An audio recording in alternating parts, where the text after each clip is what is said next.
Hey.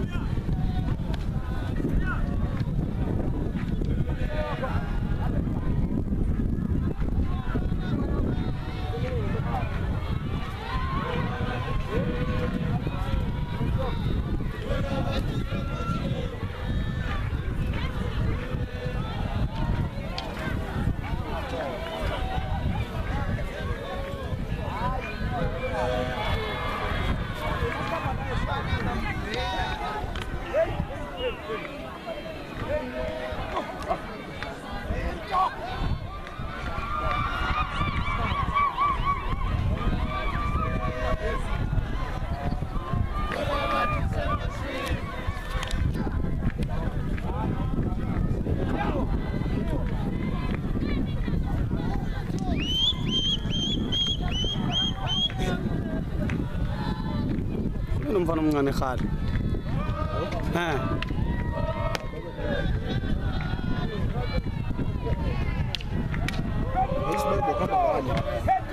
le ashlamini mangikhuluma le nto vele ithatha lapha nawe uyangibasha mangikhuluma uyathatha lo mayikilo strong kumele ime kanje kuyafana wena strong umuntu lapha vele umthatha umbheke hey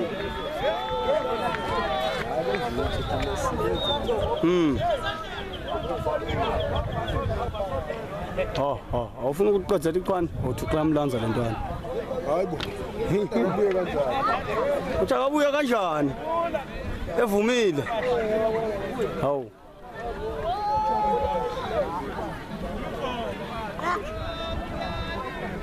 moya umuntu le boy yena uqhamuka ngala nazi insizwa ngala okanye umuntu emhlangene ukukhanya ya nango eqhamuka ngala yena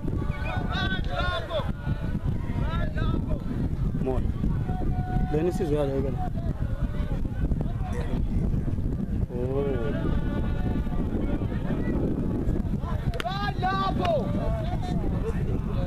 Dala behlupha ke sibabona athi xa yaqoma yake nathatha nangu phuma kulezi zilezi wena umbhekini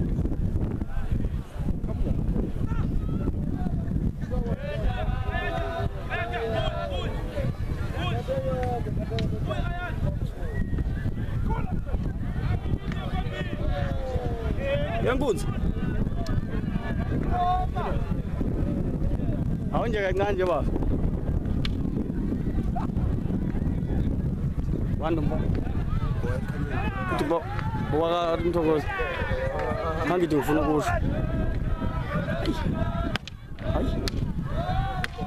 hayi udlala iphindo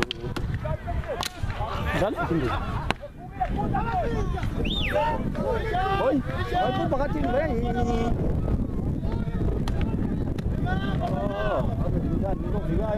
umuntu lo vele nje ubona ukuthi hamba hlathi lodwa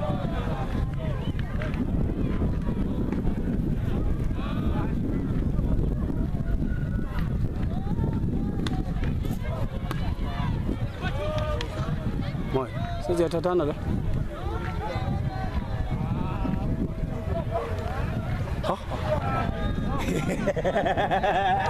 Yes, what's up, Ayala? Hey.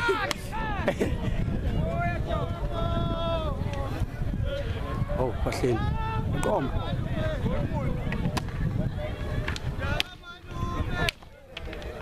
Ifuna ukumenemba wena kuphela.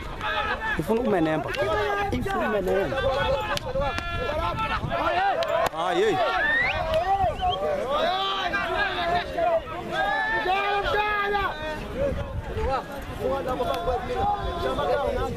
Hey. Hey, buya la. Ajay makhawa, mphethe makhawa. Oh. umuntu adlala wrestling. Hey.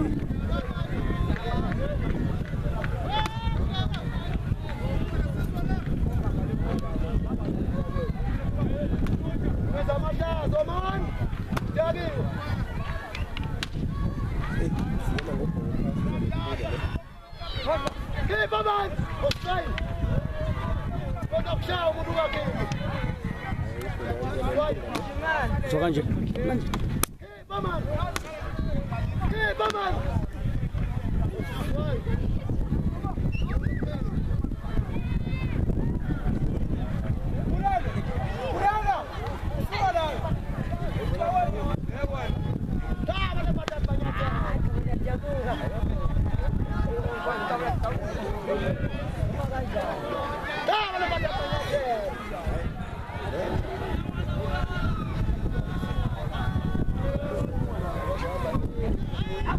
Sekomi. Abala. Aw. Hayi nanda ngathi yamisana, ayikho. Uyajikisela inkulu. Uyajikisela.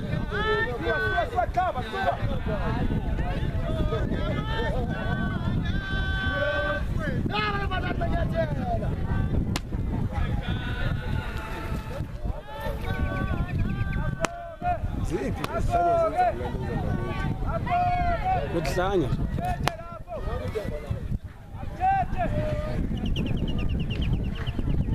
Sayigqokela ukuzi lombheki. Ngathi ngifuna ukubona kahle. Hey. Thatha lombheki. Hayi uyamjikisa.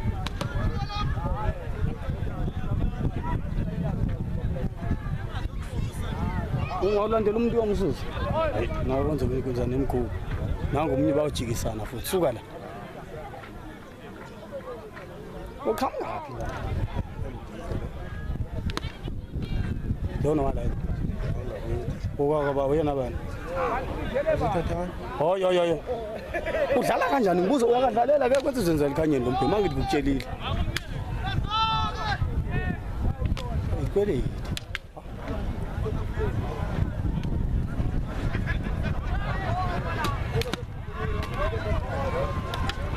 Shaikara.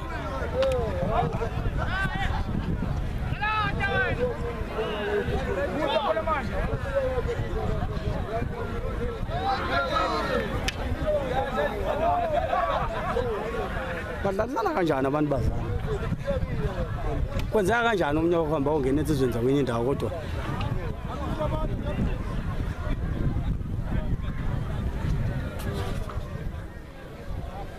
kahle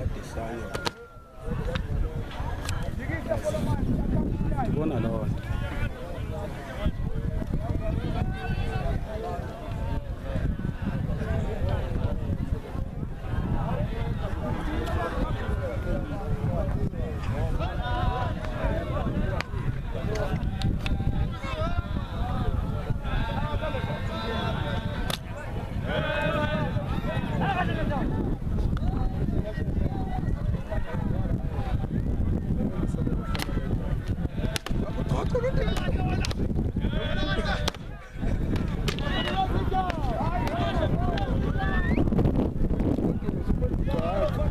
Talil manqale wodwa eish diveni lesaba ke lelifitshana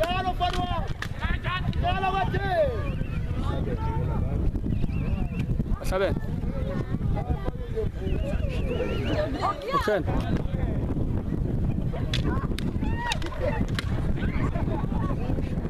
manqale futhi uthathu aliphumanga phela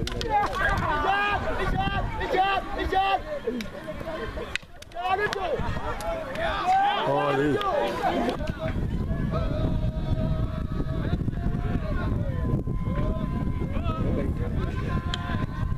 Kanje. Coba tambuka phela bazayi ngeke. Ndiyamnqena. Ndiyamnqena. Yamlanda.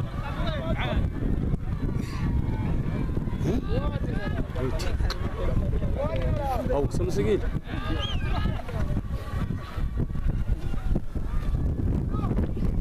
Ay, ngeke. Ay, ncane ngeke.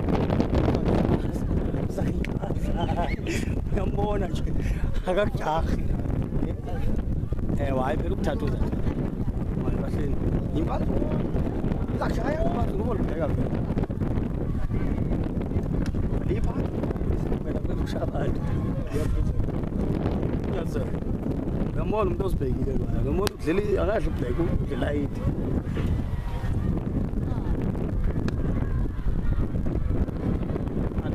Lihle. Akhosa lihle.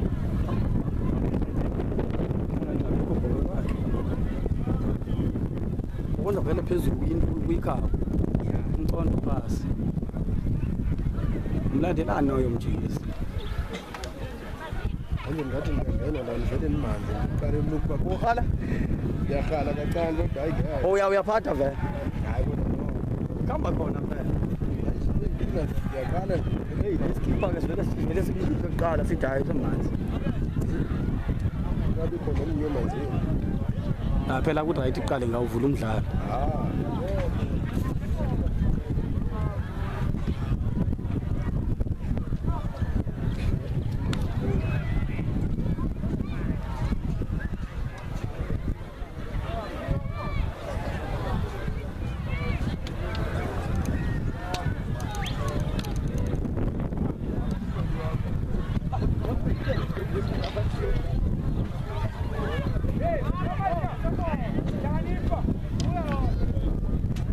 Ay lo makhelwana ma. Ungathi nijahana ngomakhelwana nami umakhelwana nami. Makhelwana ngani? Makhelwana yonke. Makhelwana. Ela mina impukuta ke ngiyadila. Hayi impukuta ke endlini ngiyadila. Hey. Thatha makhelwana. Awu madoda, sibali sami. Thatha sibali sami. Hayi. Ungabojaha emva. Iyakhala le phepha lithixo. Ubabeke mina kulwa muntu.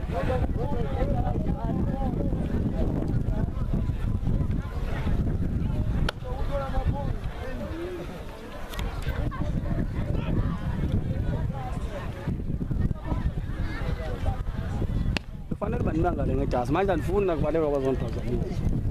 Ingakho nibengaphaki kasi kocingo. Wow. Yayishiya mna ngingathe ngale nkulu engaka. Kubanhleka abantu bavele bathi awubhalisele nje. Hayi.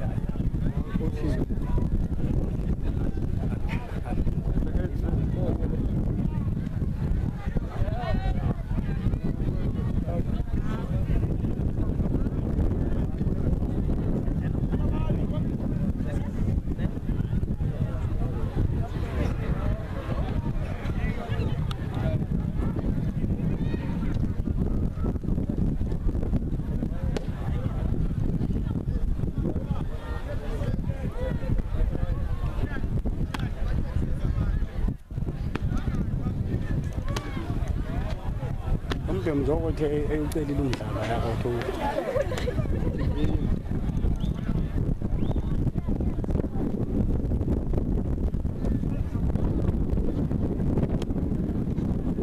Hayi. Jika. Bakucacelanga umfana kodwa ngothoza ukuthi. Moya kanjani emntwini ongakamboni idlaliswa kodlaliswa ke. Hayi mjikisa ke.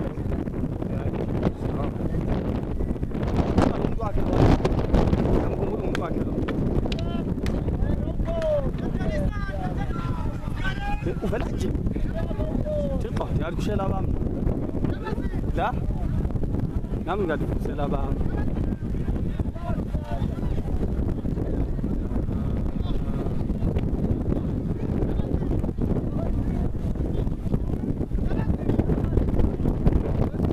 Sababuka kahle step fast. Buka ngokudlala.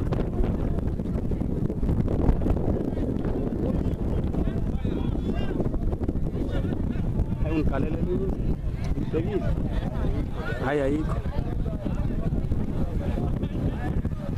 Bathe uxaba lembadada lo mntu. Bathe uxaba lembadada. Ngoba nazo ngiyena liphashise papa. Ubona ngisebenzisa iNavy. Ya. Angifundi liphashise papa emhlophe. Ay, ngaze ngikhaza ngithini. Yabona manje liphashise papa. Awusazi noma kudala la gcina ukugezwa. nibaliphatshise ngoba hayi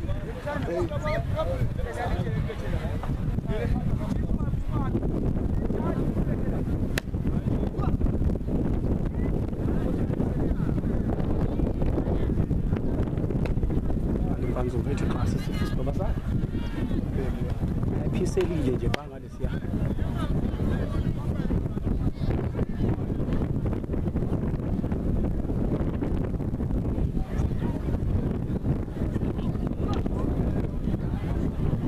ayi khona kokudustokisa mabenza nje avela ahlale phansi avela ahlale phansi zamsusa ngayo suke ngahlala kodwa ke into lezi yakhe yayini wayeqonywa i-5 ngesikhathi esisodwa atsha uyaqala ntsha afona izilayini nalo lelo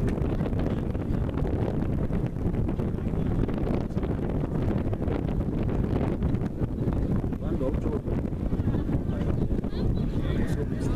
uqoqisa inhlahla oh nalo bethathana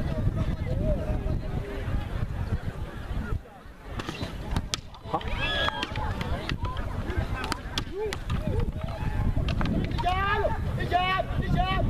Seka wethu. Theni ukuthi la kugelana nabantu.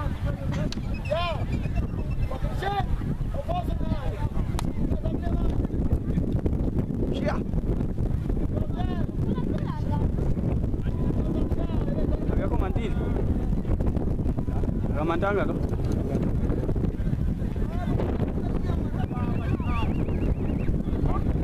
Ngothi aphaka ngathi.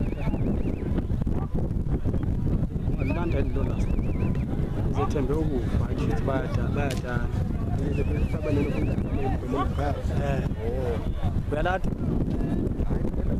yena abasebenzi ukhona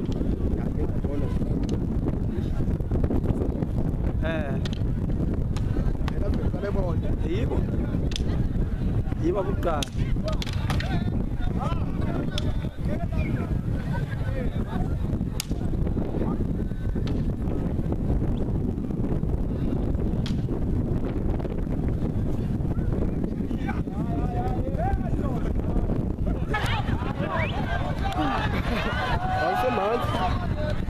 Man, mau thokozani.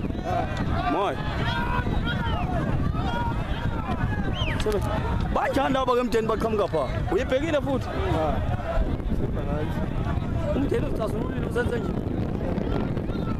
Hawu bantu thokozani ayokusela lo abe manje okungcono.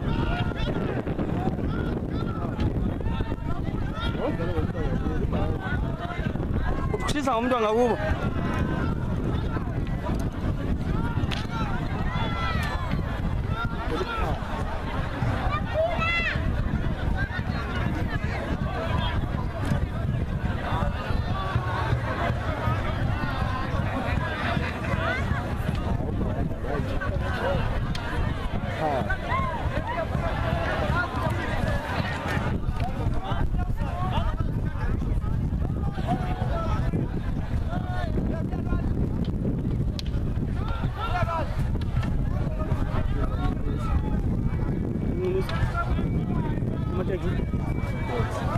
Oh.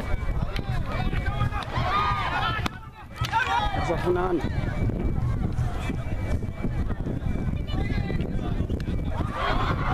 Oh. Bodi androba ngeke kulunga.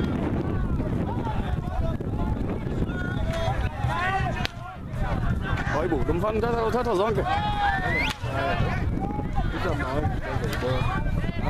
Hayi khona le ndayiyele. Oh, kahle. Hayi khona abantu abavele baye bohlobisa. Kunenkani.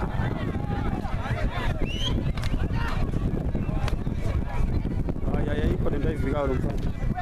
Khona vele aphume umuntu akazi kuyo. Hayi. Siza nje.